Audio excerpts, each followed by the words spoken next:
अस्सलाम वालेकुम viewers, cut to fit की सीरीज़ उर्दू 101 में खुशामदीद। अगर आप चैनल पर नए हैं तो लाइक शेयर और सब्सक्राइब ज़रूर कीजिए ताकि हैंड रिटन नोट्स बनाने का जज्बा ऐसे ही कायम दायम रहे।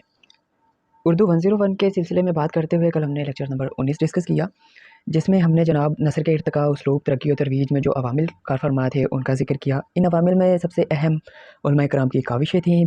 फोर्ट विलियम कॉलेज था, दहलवी कॉलेज था। नसर की मुख्तलिफ असनाफ जैसे सवाने निगारी, गीत, ड्रामा, इनमें से एक खतूत निगारी भी है। खतूत निगारी की बात करें हम और असदुल्ला ख़ां के खतूत की बात ना करें तो खतूत निगारी मुकम्मल नहीं होती। इसी ज़माने में हमारा लेक्चर नंबर 20 है मकातिब गालिब के नाम से। मकातिब का मतलब होता है खतूत या मरासला। तो शुरू करते हैं हम मकातिब गालिब। इससे पहले असदुल्ला ख़ां का सवानही खाका मैं आपको दोहरा दूँ ताकि उनके खतूत की सिनफ और उनका जो बैकग्राउंड है खतूत का वो आपको वाज़ेह हो जाए। असदुल्ला ख़ां 1797 में पैदा हुए थे। उनके वालिद और चचा की वफ़ात के बाद वो ननिहाल में रहे। ये एमसीक्यूज़ भी आता है असदुल्ला ख़ां कहाँ रहे, ननिहाल की तरफ। तो ननिहाल उनका आसूदा हाल था और इसी वजह से बस उनकी अपनी जो ज़ाती ज़िंदगी है वो भी ऐसी ही रही। उसके बाद असदुल्ला ख़ां 1869 में वफ़ात पा गए। अब 1869 1797 से 1869 के दरमियान बहुत से ऐसे वाक़यात हुए जिसमें एक अहम वाक़या 1857 की जंग आज़ादी भी है। इस जंग आज़ादी के बाद मुसलमान चूँकि महकूम हो चुके थे और ये महकूमियत असदुल्ला ख़ां के अशार में हमने ज़िक्र किया तब उसमें भी वाज़ेह नज़र आती है और यही महकूमियत इनके खतूत में भी झलकती है। असदुल्ला ख़ां के लिखे गए खतूत इम्तियाज़ अली ताज, ग़ुलाम रसूल महर और खलीक अंजुम ने जमा किए। इम्तियाज़ अली ताज ने जो मजमूआ अख़ज़ किया था वो मकातिब गालिब के नाम से था, जबकि ग़ुलाम रसूल महर ने जो मजमूआ अख़ज़ किया वो खतूत गालिब के नाम से अख़ज़ किया। इसी तरह खलीक अंजुम ने भी खतूत गालिब के नाम से मजमूआ अख़ज़ किया।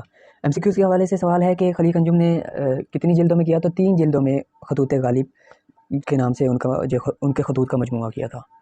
अब हम जिक्र करते हैं गालिब के खतूत की सिफ़त की। तो गालिब के खतूत का जो सबसे बड़ा असलूब था वो अलक़ाब व आदाब का ख़ात्मा था। गालिब से पहले भी खतूत लिखे जाते थे। गालिब से पहले जो खतूत लिखे जाते थे जनाब, उसमें अलक़ाब व आदाब इतना ज़ख़ीम होता था, इतना बड़ा होता था कि जो नफ्स मज़मून है या मज़मून का जो मौज़ू है वो इंतहाई छोटा हो जाता था और वो अधूरा रह जाता था। गालिब से पहले जो नामा निगार गुज़रे हैं या खतूत निगार गुज़रे हैं वो अलक़ाब व आदाब का बड़ा इस्तेमाल करके या ज़्यादा इस्तेमाल करके अपनी असलूबियाती बड़ाई बयान करना चाहते थे। मगर गालिब ने कहा कि खतूत या नामा निगारी सिर्फ़ पैगाम रसानी है, तो इसमें बनावट कैसी?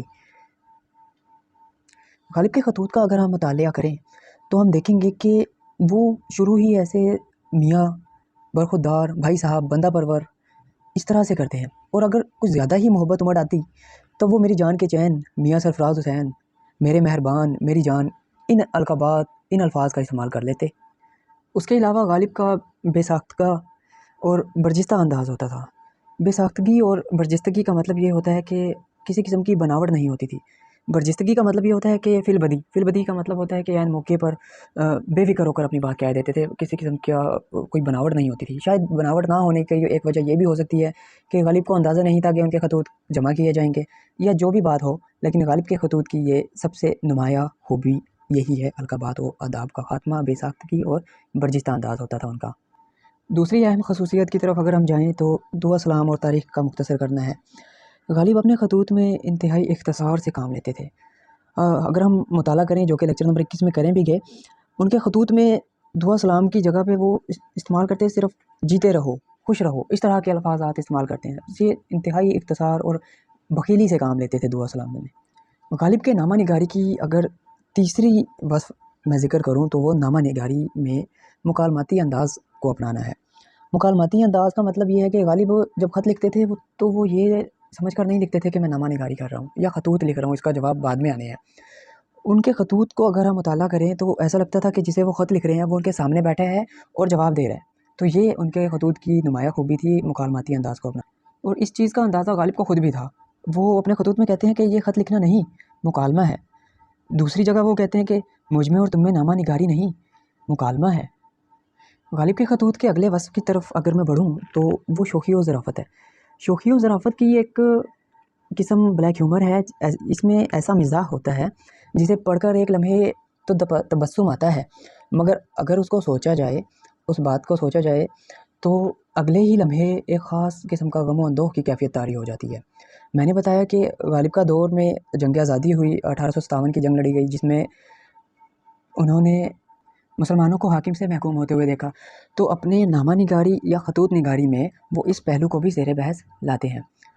ان تمام وصف اور اسلوب یا خصوصیات کے علاوہ غالب کے جو خطوط نگاری میں اہم وصف یا قابل رشک جو خصوصیات تھی وہ منظر نگاری، تغیرات زمانہ، ڈرامائیت پائی جاتی تھی۔ منظر نگاری اور مکالماتی انداز یہ غالب کے خطوط نگاری کا ایک اہم۔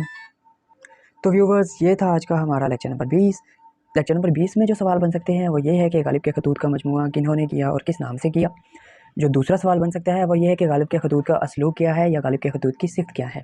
امید ہے آپ کو یہ لیکچر پسند آیا ہوگا۔ پسند آیا ہے تو لائک، شیئر اور کمنٹ ضرور کریں، اور یاد رہے سبسکرائب کیے بغیر نہیں جانا۔ اللہ حافظ۔